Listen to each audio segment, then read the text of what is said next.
The information shared on this podcast is for educational and informational purposes only and is not intended as a substitute for professional medical advice, diagnosis, or treatment.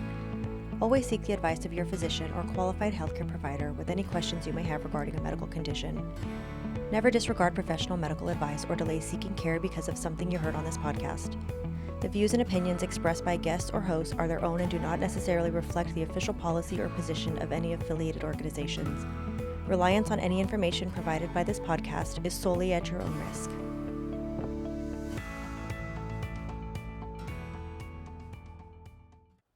Welcome back to another episode of the Healthy Image Podcast, where we bring you closer to the people behind your care. I'm your host, Stacy.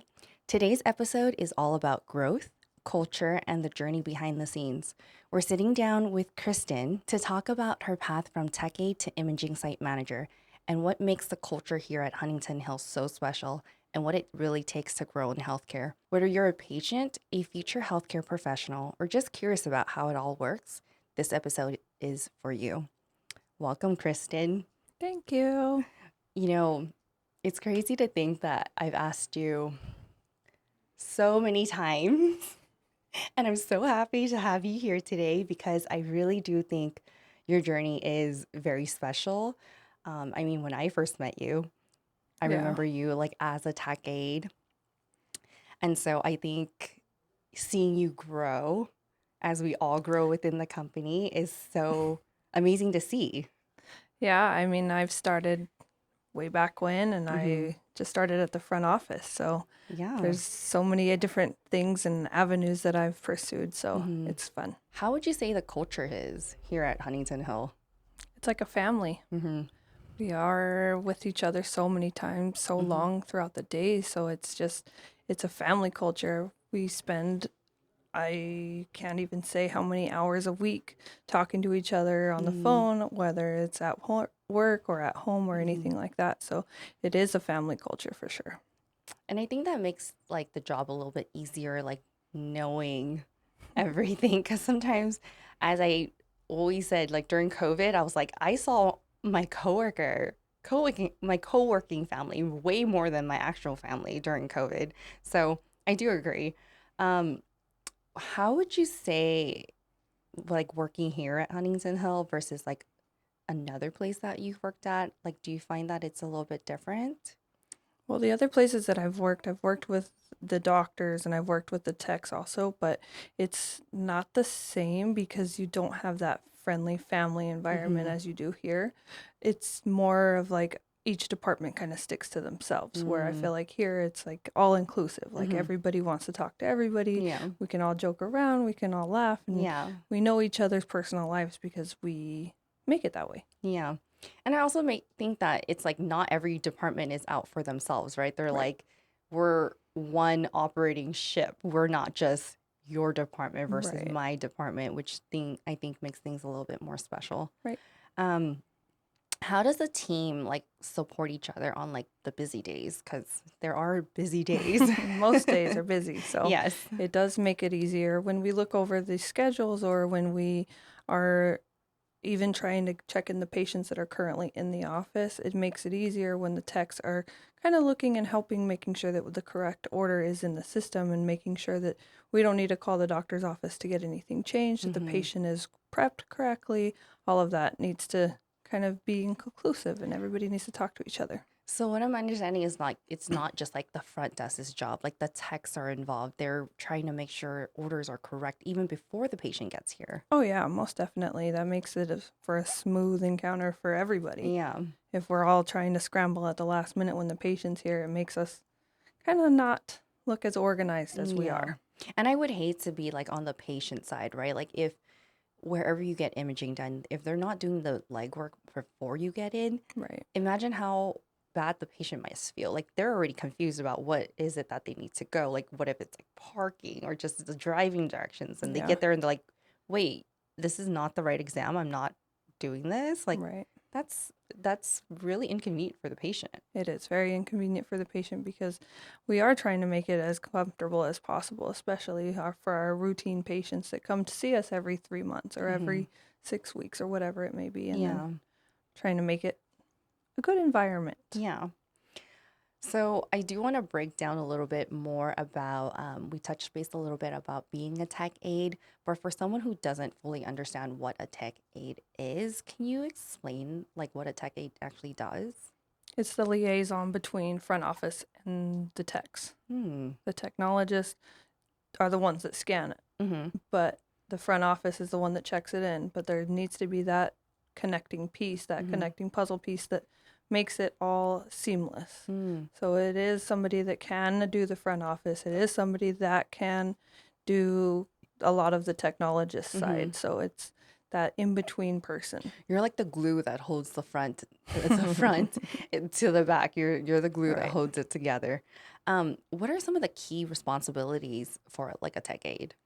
So it is making sure that the order is correct, Mm-hmm. making sure that we're doing the correct protocol and the correct exam for the patient based on the diagnosis, Mm-hmm. and then asking any of those questions from the patient or from the tech and making sure that everything is done correctly for the patient. Mm-hmm. So you're doing like it seems like you're doing like some investigative work too, right? Like if Right. say like a diagnosis doesn't match the order or the exam, like say it said left ankle pain, but Mm-hmm. they're scanning a right ankle, Mm-hmm. then do you then try to figure out like, well, why does it say that Why? versus Yeah. scanning? Are you having any pain? Is there Mm-hmm. referred pain? Is there, if you have left side pain, Mm-hmm. and is it the right side pain that we're looking at that we would need a different exam? So you really have to do like a lot of the back end stuff. I feel like you have to figure it out before they even get to the table. Right. What are some of the most important skills to succeed as a tech aide? I think that would be communication for sure. You need to Mm-hmm. be able to communicate with the front office and be able to ask them the questions that they are going to understand and Mm-hmm. terminology that they're going to understand. Yeah. And then you're also going to have to go to the technologist or even to the radiologist and Mm-hmm. ask them questions in terms that they're going to understand and Yeah. be able to comprehend what they're saying back to you As a tech aide, how often would you say you interact with like a radiologist? daily. Oh, Yeah. I used to think that only like the technologist would be the ones talking to, like the tech talking to the radiologist. Like you'd be surprised, huh? Like I feel like you have some stories I think, about. yeah, I think as long as I was being a tech aide, as Mm-hmm. long as I had that kind of relationship with the radiologist, I Mm-hmm. think that you should be able to talk to the radiologist and ask them the questions that even the tech could ask. I Yeah. mean, yeah, it is going to fall on the technologist doing the exam themselves, but Mm-hmm. it's kind of where that trust, that family Mm-hmm. trust comes in. I guess at the end of the day, like the radiologists are just people. Right. They're not scary. Not It's at all. not scary. They're just like you and me. They're approachable. They are just the people that are reading the scans. Um, Mostly the radiologists want to teach you more than anything because they don't want to have to be asked the same question over and over again. They want you to understand and realize why we do it a mhm, certain way so that the next time this comes around, you're not asking them the same question again. True. I mean, they're coaching you through everything Right. and they're teaching you. So there has to be like a lot of communication. I think it is a really inspiring story. I mean, coming to know you and like knowing that you came from the front to the tech and now, a site manager. I do think that your story in particular is like one I do really want to hear. So let's talk a little bit about your growth. Can you walk us through how it was like from like front to tech aid, or let's start with the tech aid, from tech aid to the now, the Cordova site manager. Right. So I started in radiology probably 15 years ago. Wow. So then I came here to Huntington-Hill and I started as a front office clerk, Mm-hmm. just checking in patients, scheduling people, Mm-hmm. answering phone calls, anything like that. And then I saw an opportunity where the tech aide was going to be going out on leave and Mm-hmm. they needed a replacement. So I took that opportunity to learn the back office, Mm. learn that part of the company. And I got my phlebotomy license, transferred to the Fair Oaks location, and just stayed there for probably 7 years. Mm-hmm. I was at tech aide. And then changes within the company happened. I became the administrative assistant, and then that kind of got dissolved too. Went back to tech aid supervisor and kind of just supervised like 14 people. So that in itself is a lot of work, just supervising 14 people and different personalities and things like that. I saw that there was growth and opportunity. I saw that I liked the management part. I liked the supervising. I wanted to learn more about that. So there was front office supervisor, and I kind of combined the front office supervisor at Fair Oaks and tech aid supervisor, and it just added like 8 more people. So what's the difference? You're like now managing like what, 20 people, 20 plus people? Yes. Would you say there was some challenges that you faced along the way? Oh, most definitely. Yeah. Supervising personalities in general. I mean, you're going to come across bumps, and anything is going to be just a learning experience for sure.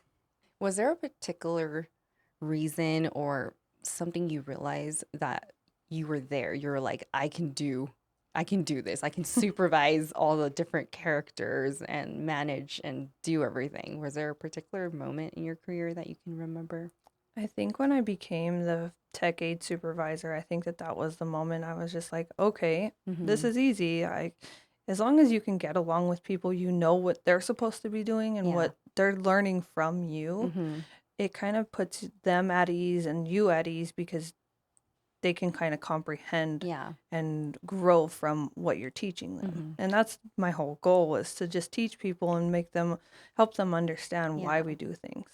I mean, and also you have the first-handed experience. You weren't just like, I got put in this role. Like, you've been doing this role for 7+ years with doing the tech aid, and then now, supervising. So I feel like because you were able to do that, people listen to you. You're not just someone that stepped into the role. You were someone that lived it, breathed it, Right. I so was you never understood. given this just as a handout. Like, this is something that I've worked for a long time, and I understand this company and this business. And obviously there's always room to grow, and there's always room to know more about just the business in general. So it's good. So what are some of the skills or the qualities that you feel like that helped you grow into the role that you're in now? For sure, adaptability. I can kind of mold myself and do the things that I need to do for the positions and the job requirements that are needed for each position. Adaptability, I think. Yeah, and also I feel like in the job, there's always something that you think your day is the way you scheduled it. Not always. No. Most of the time it's not. It's not what you think it is. It's always going to be a little bit different, right? Like today, I'm like, hey, Kristyn, let's go do a podcast. Right. And here you are. What advice would you give someone who's currently working here at Huntington-Hill? Like, if they wanted to grow, what advice would you give them? Learn as much as you can from your superiors. Definitely keep your eyes wide open. Don't be shy to ask questions. Talk to as many people as you can, because you don't know who you might be talking to next, and they could just be, you think it's just another patient, but they could give you an opportunity that you don't expect. And so it's definitely learn from your superiors for sure. Yeah. This is kind of, the next part is actually one of my favorite parts, because we're going to get to know who Kristyn is. What would you say is like a fun fact, a very simple fun fact about yourself that, people do not know about? I'm really into sports. I've grown up around sports. My dad has always been into sports. He's always taken me to games. I was just with him at the Dodger game, so I have always been around it in my entire life, watching it on TV, going to the different venues and things like that. Do you play sports? Or have you played sports? Played sports in high school. Okay. But nothing of any significance. I do like to exercise, so I do still go to the gym and things like that, but it's nothing that is actively... Not any group sports. Right, no. If Chrissy were here right now, Chrissy is our site manager. What are 3 words she would use to describe you? Friendly, Mm-hmm. outgoing, Mm-hmm. a leader, I hope. Chrissy, I need a fact checked. So we're gonna need you back on very soon. What keeps you motivated, like professionally and personally? I love the opportunity to be able to grow. Mm-hmm. I don't like to just sit stagnant, Mm-hmm. clearly.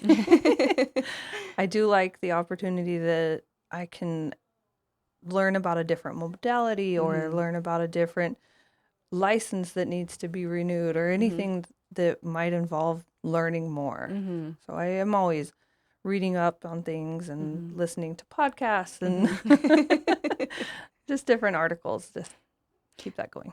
That's good. I feel like as long as you're curious and you're willing to learn, there's always going to be something new that you're going to learn. And it's, things change every day. So I think it's like good advice to always, learn and make sure you're like open to those things. Yeah, definitely. If you can think back to, your younger self, your high school self, your very young self, what is one piece of advice you would give yourself, your younger Kristyn self? Don't stop. Don't give up. Mm-hmm. Keep going. For sure. Keep learning. You never can learn enough. Right. So, Kristyn, thank you so much for being on. There is one piece I before we wrap up. So, we recently went to Healthcare Appreciation Night at Dodger Stadium. Right. I know you were the representative for the Hill CMBS appreciation you got on the field. Can you talk a little bit more about that experience? So that was fun. I've never been out onto the Dodgers field at Mm-hmm. all. So it was a fun experience because it is something that not very many people can say that they've done. Yeah. So it was fun. We went to check in and we met with a bunch of different people from all different centers in Southern California, Mm-hmm. whether it be the hospital or whether it be any other imaging center, any walks of life, Yeah. essentially in healthcare.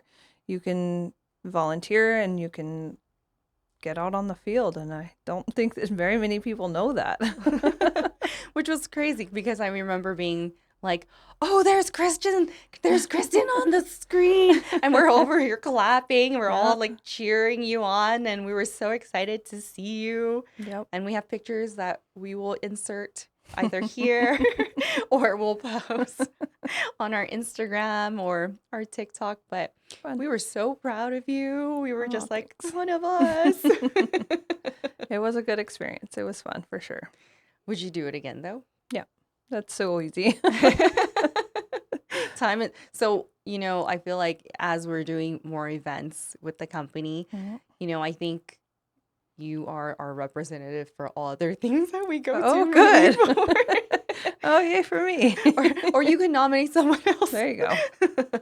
So that everyone can take a turn. But, you are the person that I look to whenever I have any issue. If I cannot call one of the other site managers, I know I can always rely on you. So thank you so much for that. In the referring world, we know that patients and physicians love sending to Cordova. So thank you so much for that. You're welcome. Anytime. Kristyn, thank you so much for sharing your journey with us today. It's truly inspiring to see how growth and opportunity can come together. And it's a great reminder that every role in healthcare matters, and every path can lead to something bigger. To our listeners, I hope this episode gave you a deeper appreciation for the people and culture behind your care. And as always, stay engaged, stay curious, and stay healthy. Bye-bye.